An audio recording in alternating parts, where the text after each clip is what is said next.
আসসালামু আলাইকুম প্রিয় দেশবাসী, আপনারা দেখতে পারতেছেন আমরা ক্যান্সার গবেষক ডাক্তার এস এম সারোয়ার স্যারকে সাথে নিয়ে আমরা এখন আছি পূর্বাচল 300 ফিটে। আমরা হবিগঞ্জের উদ্দেশ্যে রওনা হয়েছিলাম। তো এখন আমরা পূর্বাচল 300 ফিটে বিরতি দিয়েছি আমাদের রাতের খাবার শেষ করার জন্য।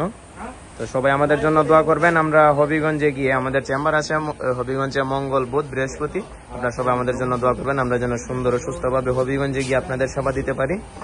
এখানে আমাদের সাথে আছেন আমাদের গণস্বাস্থ্য হোমিও চেয়ারম্যান এবং জিন্নুরাইন মাদ্রাসার চেয়ারম্যান এবং হবিগঞ্জ পপুলার জেনারেল হসপিটালের চেয়ারম্যান ক্যান্সার গবেষক doctor S M Sarwar sir.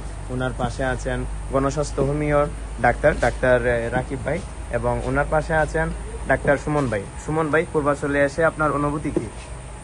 এই খোলামেলা পরিবেশে এসে আসলে অনেক ভালো লাগতেছে। ডাক্তার রাকিব ভাই, আপনার অনুভূতিটা যদি একটু বলতেন।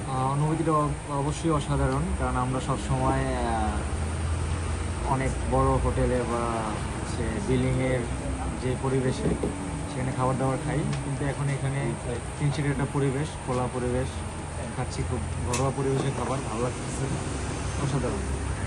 আপনারা এইদিকে দেখতে পারতেছেন আমাদের গণস্বাস্থ্য হোমিওর আরেকজন ডাক্তার, আমাদের ডাক্তার আফরোজ ভাই। তো ভাই, এই জায়গার খাবার আপনার কেমন লাগতেছে? সারাদিন কর্মব্যস্ত থাকার পর সব ডাক্তার, আমাদের স্টাফ, আমরা সবাই একসাথে এখানে রাতের খাবার খাচ্ছি। আমাদের অনুভূতি খুবই ভালো। আর দেশবাসী সবাই আমাদের জন্য দোয়া করবেন, আমরা যেন আপনাদের সেবায় সর্বদা নিয়োজিত থাকতে পারি। এদিকে দেখতে পারতেছেন আমাদের গণস্বাস্থ্য হোমিওর আরেকজন ডাক্তার তুহা ভাই। তুহা ভাই, এই জায়গার পরিবেশটা আপনার কেমন লাগছে? পরিবেশ অনেক চমৎকার, আর স্যারের সাথে থাকলে আমরা সবসময় ভালো থাকি। দোয়া করবেন সবসময় যেন আমরা ভালো আনন্দ নিয়ে চলতে পারি। আমরা দেখতে পারতেছি এই জায়গায় আমাদের স্যার খাবার খাইতেছেন। ওনার স্যারের বাম পাশে আছেন আমাদের বাংলাদেশ এবং ইন্ডিয়ার সর্বোচ্চ নাম্বারকৃত এবং স্বর্ণপদক প্রাপ্ত ডাক্তার আরিফ ভাই। তো ভাই, সারাদিন কর্মব্যস্ততার পরে একটু রিল্যাক্সে এই জায়গায় এসে খাবার খাইতেছেন, আপনার কেমন লাগতেছে? আসসালামু আলাইকুম, আমি ডাক্তার নাজিম উদ্দিন, ডিএইচএম ঢাকা বিশ্ববিদ্যালয়। আমি গণস্বাস্থ্য হোমিওতে ডাক্তার এস এম সারোয়ার স্যারের সহযোগী হিসেবে কর্মরত আছি।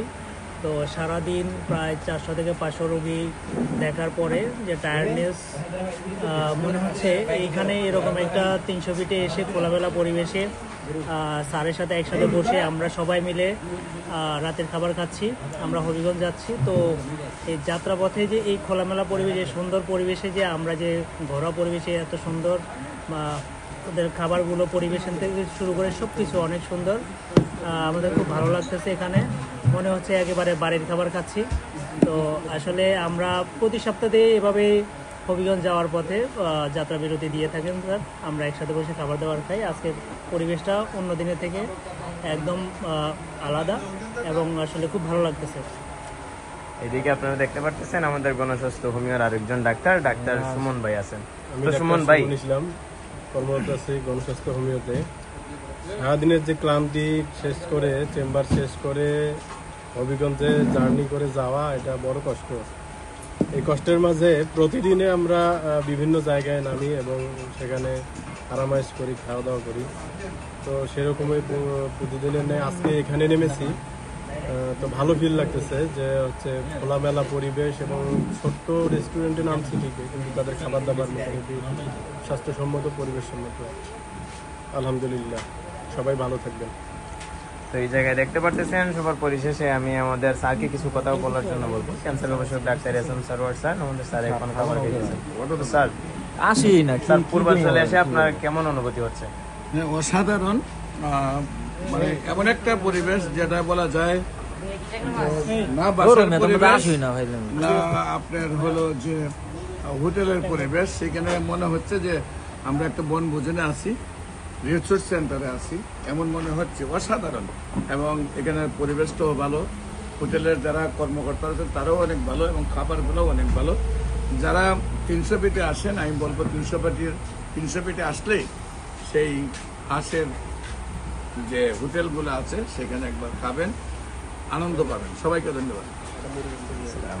দেশবাসী, আমি আপনাদের সাথে আছি। আমি ক্যান্সার গবেষক ডাক্তার এস এম সারোয়ার স্যারের অ্যাসিস্ট্যান্ট মাহমুদুর রহমান আরিফ।